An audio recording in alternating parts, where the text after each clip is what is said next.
আজ আমরা সিইউইটি প্রবেশিকা পরীক্ষা নিয়ে বিস্তারিত আলোচনা করব। এই একটি পরীক্ষাই কিন্তু ভারতের সেরা বিশ্ববিদ্যালয়গুলিতে পোস্ট গ্র্যাজুয়েশন করার দরজা খুলে দিতে পারে। ব্যাচেলর ডিগ্রি তো শেষ হলো, কিন্তু এরপর কি করা উচিত? এই প্রশ্নটা কিন্তু আমাদের প্রায় সবার মাথাতেই ঘোরে। নিজের পছন্দের বিষয়ে আরও গভীরে যাওয়ার জন্য এটাই কিন্তু প্রথম আর সবচেয়ে জরুরি ধাপ। কিন্তু সমস্যাটা হলো পোস্ট গ্র্যাজুয়েশনে ভর্তির রাস্তাটা অনেকের কাছেই বেশ জাপুতানো মনে হয়। ভাবুন তো, বিভিন্ন ইউনিভার্সিটির জন্য আলাদা আলাদা পরীক্ষা, তাদের সিলেবাসও আলাদা, আবার এতগুলো ফর্ম ফিল আপের চাপ, সব মিলে পুরো ব্যাপারটা একটা গোলকধাঁধার মতো লাগতেই পারে। চলুন পোস্ট গ্র্যাজুয়েশন ভর্তির এই চিরাচরিত জটিলতাগুলো নিয়ে একটু ভাবা যাক। দেখুন, যতগুলো পরীক্ষা ততগুলো আলাদা সিলেবাস, এর সাথে সাথে আসে অনসম মানসিক চাপ আর সময়ের অপচয়। কিন্তু এই সব সমস্যার একটা খুব সহজ আর আধুনিক সমাধান আছে, আর সেটার নামই হল সিইউইটি পিজি। এটা এমন একটা ব্যবস্থা যা পুরো প্রক্রিয়াটাকে একটা পরীক্ষার ছাতার তলায় নিয়ে এসে ছাত্রছাত্রীদের বোঝা অনেকটাই হালকা করে দিয়েছে। তো এই সিইউইটি জিনিসটা আসলে কি? এর পুরো নাম হল common university entrance test post graduate. এটা আসলে ন্যাশনাল টেস্টিং এজেন্সি বা এনটিএর আয়োজন করা একটা জাতীয় স্তরের প্রবেশিকা পরীক্ষা, আর এর মাধ্যমেই পোস্ট গ্র্যাজুয়েট কোর্সে ভর্তি হওয়া যায়। আচ্ছা, এই পরীক্ষাটা চালু করার পেছনের মূল উদ্দেশ্যগুলো কিন্তু বেশ পরিষ্কার। প্রথমত, ভর্তির জন্য একটাই প্ল্যাটফর্ম তৈরি করা।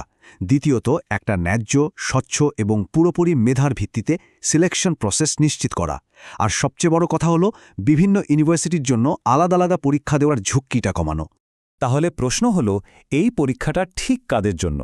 সোজা কথায়, যারা ইতিমধ্যে গ্র্যাজুয়েশন কমপ্লিট করেছেন অথবা ফাইনাল ইয়ারে পড়ছেন আর কেন্দ্রীয়, রাজ্য বা অন্যান্য অংশগ্রহণকারী বিশ্ববিদ্যালয়গুলোতে পোস্ট গ্র্যাজুয়েশনের স্বপ্ন দেখছেন, তাদের জন্যই এই পরীক্ষা।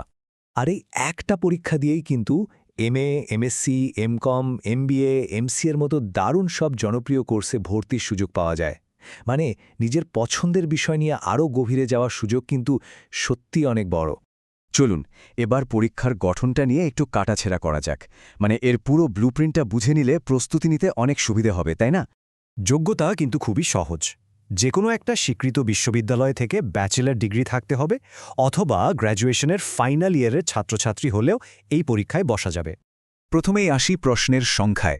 এখানে বিষয়ভিত্তিক জ্ঞান আর দক্ষতা যাচাই করার জন্য আপনাকে মোট ১০০টা মাল্টিপল চয়েস প্রশ্নের উত্তর দিতে হবে। আর এই ১০০টা প্রশ্নের জন্য মোট নম্বর থাকছে ৪০০। মানে প্রত্যেকটা ঠিক উত্তরের জন্য পাওয়া যাবে ৪ নম্বর, যা আপনার র্যাঙ্ক তৈরিতে খুব বড় ভূমিকা নেবে। পুরো পরীক্ষাটা শেষ করার জন্য সময় পাওয়া যাবে ১২০ মিনিট, অর্থাৎ ঠিক ২ ঘণ্টা। এখানে কিন্তু স্পিড আর টাইম ম্যানেজমেন্ট দুটোই সাফল্যের চাবিকাঠি। এবার মার্কিং স্কিমটা একটু মন দিয়ে বোঝা দরকার। দেখুন, প্রত্যেকটা সঠিক উত্তরের জন্য যেমন ৪ নম্বর করে যোগ হবে, তেমনি প্রত্যেকটা ভুল উত্তরের জন্য কিন্তু আপনার পাওয়া নম্বর থেকে ১ নম্বর কেটে নেওয়া হবে। হ্যাঁ, এখানে নেগেটিভ মার্কিং আছে, তাই আন্দাজে উত্তর দেওয়াটা কিন্তু বেশ ঝুঁকিপূর্ণ হতে পারে। পরীক্ষার একটা সাধারণ টাইমলাইন থাকে। সাধারণত মার্চ-এপ্রিল মাসে অ্যাপ্লিকেশন বা রেজিস্ট্রেশন শুরু হয়, জুন মাস নাগাদ পরীক্ষাটা হয়, আর জুলাই মাসের মধ্যেই রেজাল্টও বেরিয়ে যায়। পরীক্ষার কাঠামো তো জানা গেল, কিন্তু আসল সাফল্য তো নির্ভর করে একটা ভালো স্ট্র্যাটেজির উপর, তাই না? চলুন এবার কিভাবে একটা জেতার মতো কৌশল বানানো যায় তা নিয়েই কথা বলা যাক। একটা ভালো প্রস্তুতির জন্য এই ৪টে স্টেপ কিন্তু দারুণ কাজের। প্রথমত, নিজের মূল বিষয়গুলোকে একেবারে ঝালিয়ে নিন। দ্বিতীয়ত, পুরনো বছরের প্রশ্ন আর মক টেস্ট দিয়ে এমসিকিউ প্র্যাকটিস করুন। তৃতীয়ত, সময়ের মধ্যে পরীক্ষা শেষ করার অভ্যাস করুন। আর সবশেষে, নিয়মিত রিভিশন করতে কিন্তু একদম ভুলবেন না। প্রস্তুতিকে আমরা দুটো ভাগে ভাগ করতে পারি: পরীক্ষার আগের প্রস্তুতি আর পরীক্ষার হলের ভেতরে স্ট্র্যাটেজি। পরীক্ষার আগে সিলেবাসটা ভালো করে বোঝা আর মক টেস্ট দেওয়াটা খুব জরুরি। আর পরীক্ষার হলে সহজ প্রশ্নগুলো আগে করা, আন্দাজে উত্তর এড়িয়ে চলা আর সময়টাকে ঠিকঠাকভাবে ব্যবহার করাই কিন্তু বুদ্ধিমানের কাজ। চলুন এবার একটু বড় প্রেক্ষাপটে ভাবা যাক। এই সিইউইটি পিজি পরীক্ষাটা ভারতের উচ্চশিক্ষা, বিশেষ করে পোস্ট গ্র্যাজুয়েট ভর্তির ভবিষ্যৎকে কিভাবে প্রভাবিত করছে বা করতে চলেছে।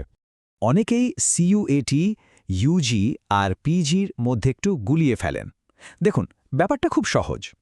ইউজি পরীক্ষাটা হয় ক্লাস 12-এর পর, আর তাতে বেসিক কনসেপ্টের উপর জোর দেওয়া হয়। অন্যদিকে পিজি পরীক্ষাটা হলো গ্র্যাজুয়েটদের জন্য, আর এখানে বিষয়ের গভীর জ্ঞানের পরীক্ষা নেওয়া হয়। সুতরাং সবকিছুর মূলে একটাই চিন্তা, পোস্ট গ্র্যাজুয়েট শিক্ষার জন্য এমন একটা ব্যবস্থা তৈরি করা যা সবার জন্য সমান, স্বচ্ছ এবং মেধার উপর ভিত্তি করে তৈরি হবে। এই লক্ষ্যটাই কিন্তু পুরো পরীক্ষাটাকে চালিত করে আর সব ছাত্রছাত্রীর জন্য সমান সুযোগ তৈরি করে দেয়।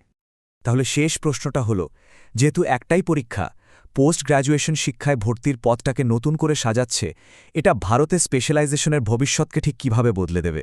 এটা কিন্তু আমাদের সবার জন্য একটা ভাবার মতো বিষয়।